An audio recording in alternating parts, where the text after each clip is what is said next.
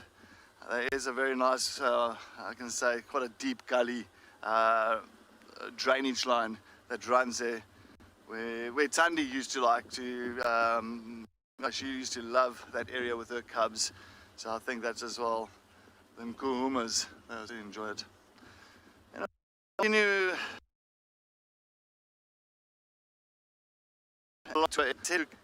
and see what she has got for you.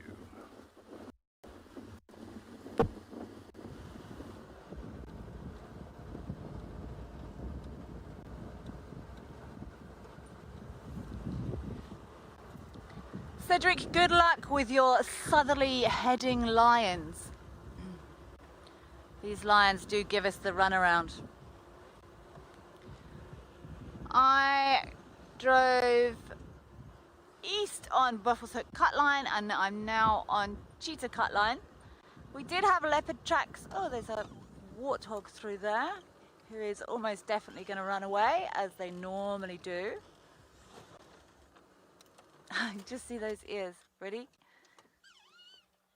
It's going to run in 5, 4, 3, 2, 1.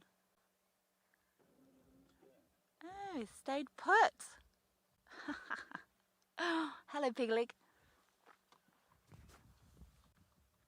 We're definitely going to start seeing, like 2 weeks ago, we wouldn't have spotted this warthog through this grass. And, should I stay or should I go? I'm thinking about it. I'm going to go. Oh, there's a few there. I love how they stick those tails up, those little follow me signs through the grass. Come on, this way, let's go.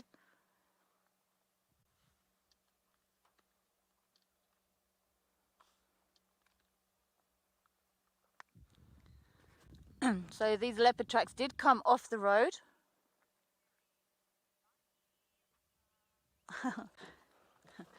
Kerry, as usual, bye. I think Cedric saw some nice warthogs earlier, but we are going to start capturing more of these shorter things now. Now the grass is dropping back a bit. I think I'm going to take Central back. As I've learned, these leopard tracks aren't on the road anymore. I'm going to take Central, and there's no such thing as a dead spot in Djuma. You can bump into anything, anytime, any place, anywhere.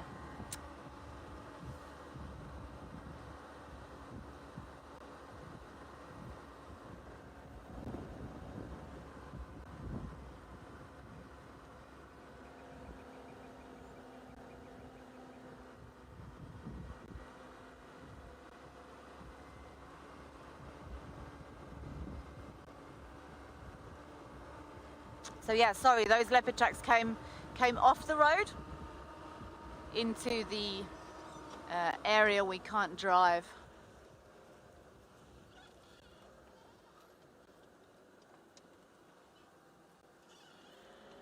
Petronella, I'm sure it would grow. I'm fairly sure it would grow. I'm sure, although I've tried to grow various indigenous bush plants in gardens, and they don't normally do very well because A, I'm not normally there, or B, I try and look after them too much. But I'm sure if you put some seeds in and left it, I'm sure it would grow fine. Obviously nothing here gets any attention whatsoever. Very harsh conditions, no rain all winter. Yeah, I'd maybe give it a try. It's very pretty grass. I've been trying to grow a lawn for about 4 or 5 months now, about an hour and a half from here. And yeah, it's not going very well. It's very patchy. Yeah, lawns. And we do have to be very careful. When I worked in the southern Sabi Sands, we were only allowed to try and grow if we found seeds or something, or only indeed we weren't allowed to bring any flowers in, anything unnatural into the Sabi Sands, because it's classed as an invasive species. Not that I think anything would have grown anyway, but then anything we did try and grow, bushbuck would eat, baboons would eat. So yeah, gardening here is not easy. But no, my lawn is, I think calling it a lawn is probably an overstatement. Maybe I must take some of that bottle brush with me and try that. Although we're not supposed to remove anything from this area, so probably maybe not.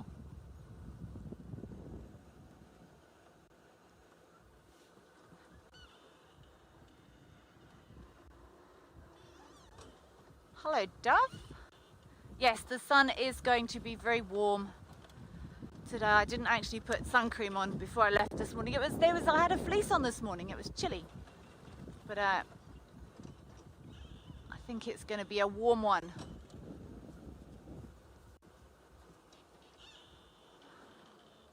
What's this track on the road? Let me just have a quick look. Hyena tracks everywhere.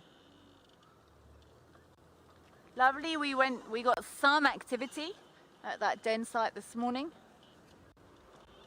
I'm not sure if we ended up seeing any of those little ones or it was just Djuma sleeping there.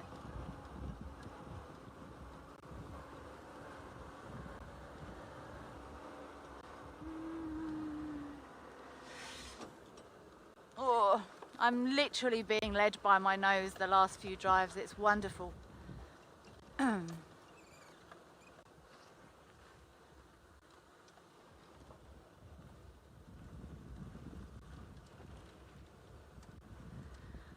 Clara, rutting, this roaring and chasing, yes they are. But all of the antelope, they don't have, normally antelope are born, there's lots of breeding goes on about now-ish, or mating rather goes on about now-ish, and there's often young born in spring-ish for food availability. But the actual rutting, the roaring, no, it's just impala. Other males will display, Inyala's probably being the most well known with that stunning high-legged display. I know deer in England also rut, but no, impalas are the only antelope here that officially have that very clear, very short, very defined rutting season.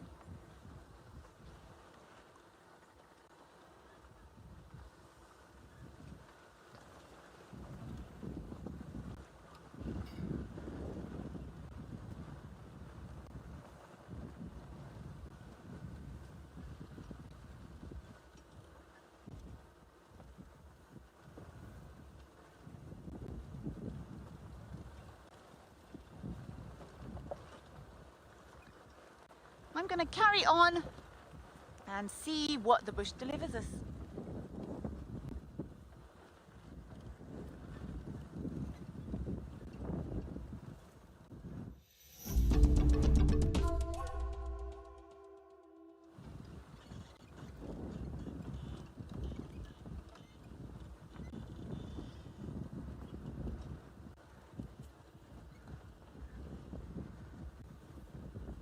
All of these combretums are really starting to change colour now very quickly.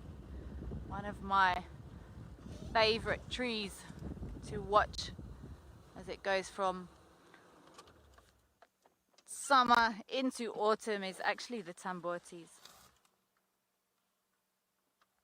They're one of the only trees here that really start to give us those beautiful reds, russets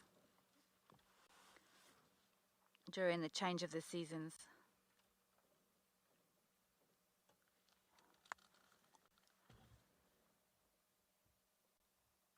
I wish when I got here I'd actually picked a spot and taken a screenshot either of a dam or a tree or a field,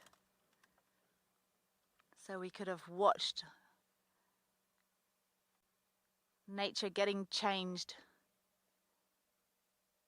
during the change of the seasons. It's like everything is shed. This grass dies back.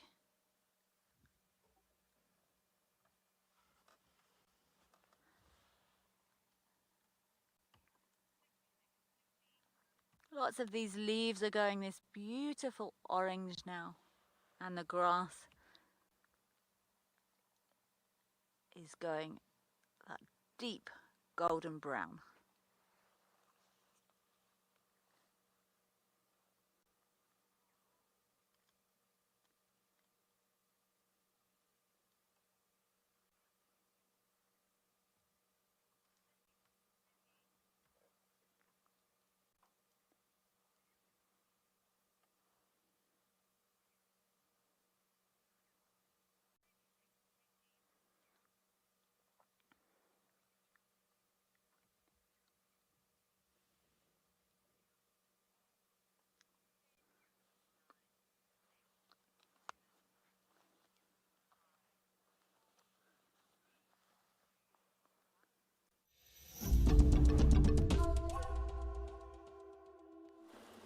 Welcome back, everybody. I'm still on here on Gurry Main, just heading a little bit further back west now towards Twin Dam side.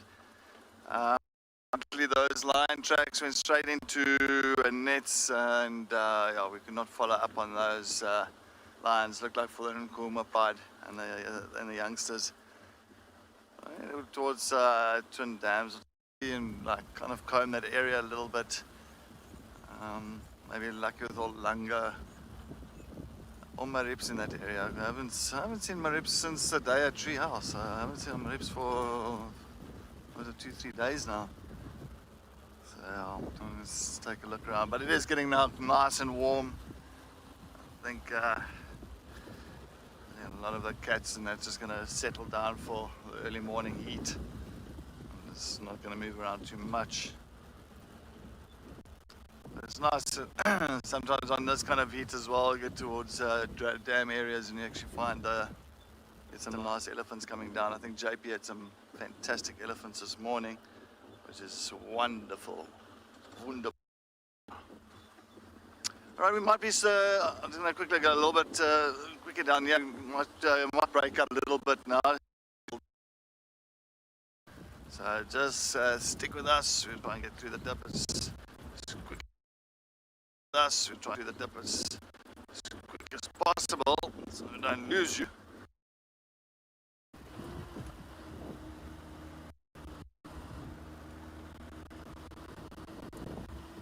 I'm sure we should be right now. Of course, yesterday that's where we found Tlelamba morning coming on this road, heading into the western side. But I did try and scratch around the area this morning. Immensely, and just to see if I can pick up on any tracks. The only tracks I did find just north of our camp, heading in a easterly direction towards Gurry Dam, but nothing central. I don't know if she went into a block somewhere, but yeah, it We weren't too lucky with any other tracks around this morning. Is very nice. It's the sand itself is very soft, so it's very soft, and it's actually easy to pick up on any of the tracks around there. But anyway, while we continue our twin dams, let's head to Kelly. I think she's also trying to figure out and find any signs of a cat.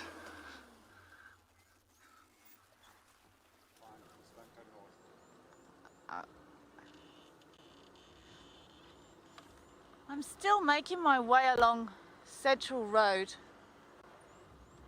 I know I've seen elephants here quite a few times digging in this drainage line for undersurface water. But other than I know we had a brief view yesterday afternoon of it just actually looked like a female and a young one. And then we had a rather large elephant bull pay us a little visit around camp last night. But these elephants do seem like they're dispersing,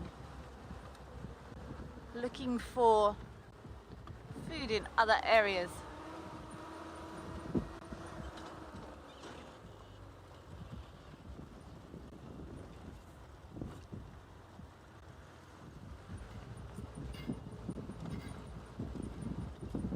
I'm actually quite excited about going to see Cami this afternoon.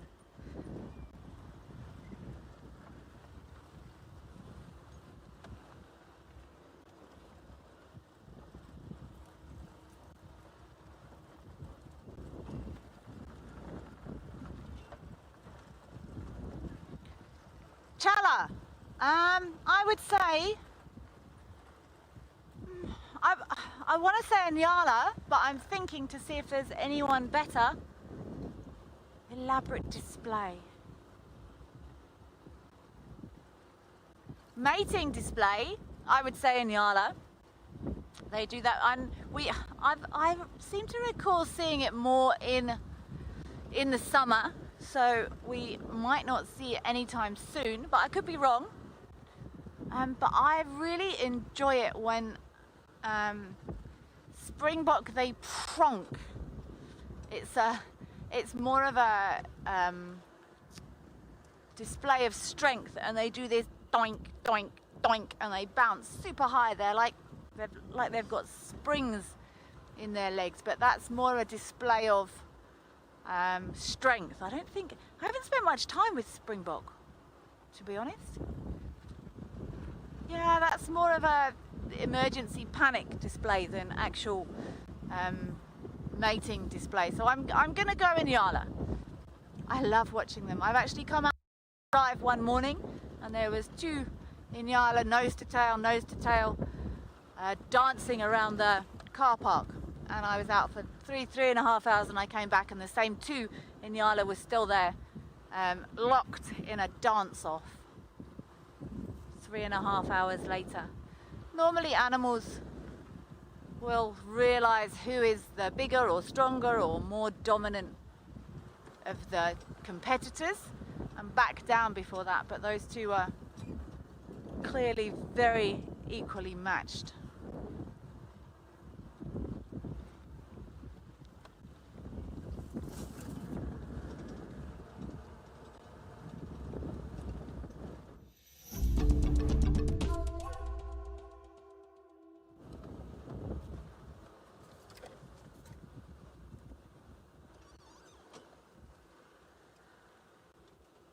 I might just swing past Dam Cam once more and see if we can't get a little glimpse of our parrots again. I started with these parrots. I would love to see if this female is still in her hole, and maybe the male has bought breakfast.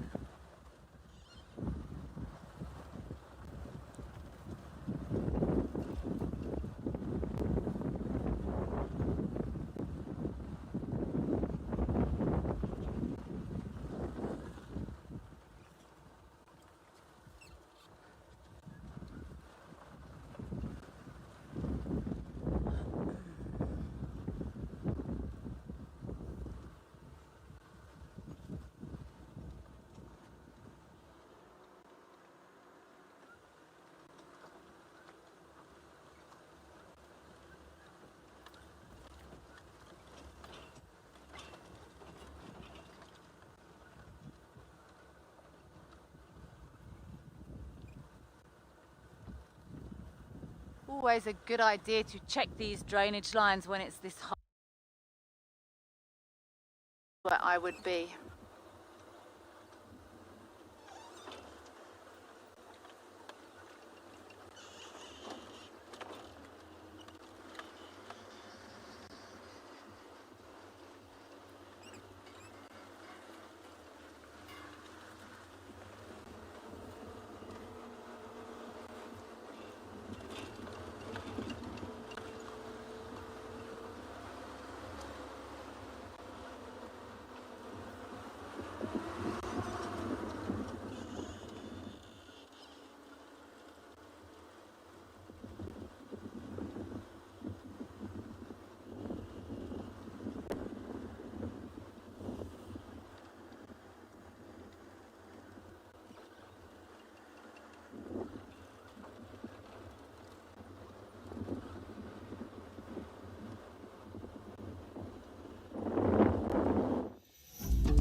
Welcome back to Eco Trading Prolands. We quickly decided to go and pop in at Ndlovu Dam.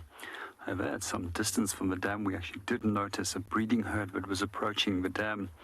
Well, it took them roughly a half an hour to eventually get down here.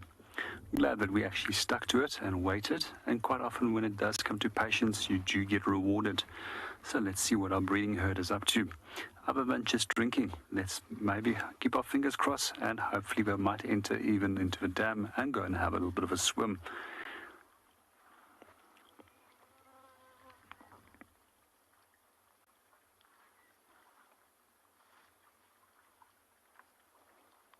For the moment, I'm not going to say much other than that they're busy drinking and hopefully that they're going to go for a swim and for a nice little wallow or a mud shower.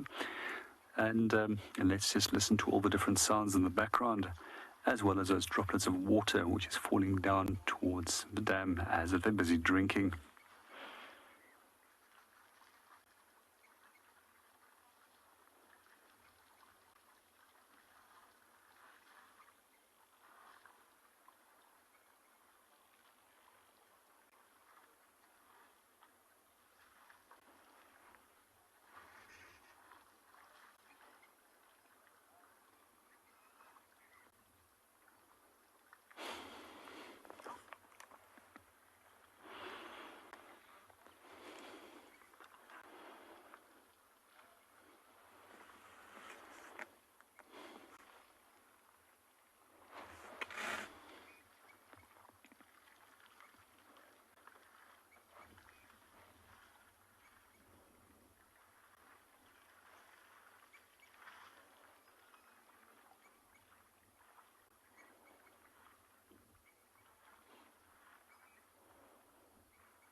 Good morning, Jenny, and welcome to the show, and thank you very much for the compliment. It's just always great watching elephants drinking and moving and doing a host of other things, and they always seem to be up to something. And that's why I love them. They're always entertaining.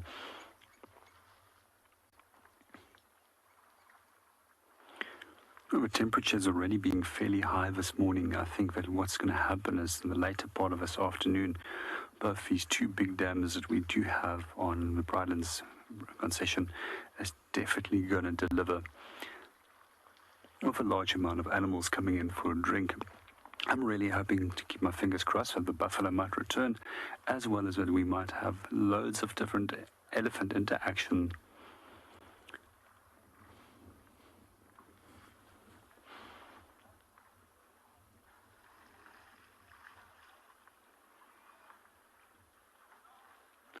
I also sometimes find it absolutely amazing how we can go for several days where you almost don't see an elephant, and then suddenly out of nowhere there's just elephants all over the property.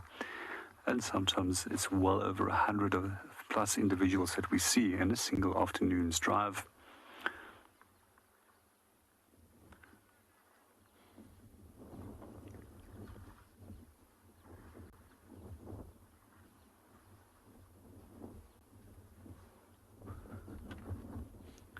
one that has just turned her back towards us is most likely the matriarch, which was the one that will predict the movements of this group.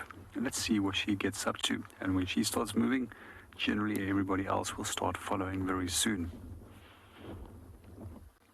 It's clear that she's much larger than any of the other members in the group. And we find that she will have several daughters, and those several daughters will also produce offspring. Eventually, we find that the young males which they give birth to will move out, while the remainder of the females will always, that are born, will stay within this group. So often what we do find with these old cows is that they will actually stop breeding and just focus on leading the group. Good morning, Benny, and thank you again. It is a wonderful opportunity to finish off with, and such a special sighting.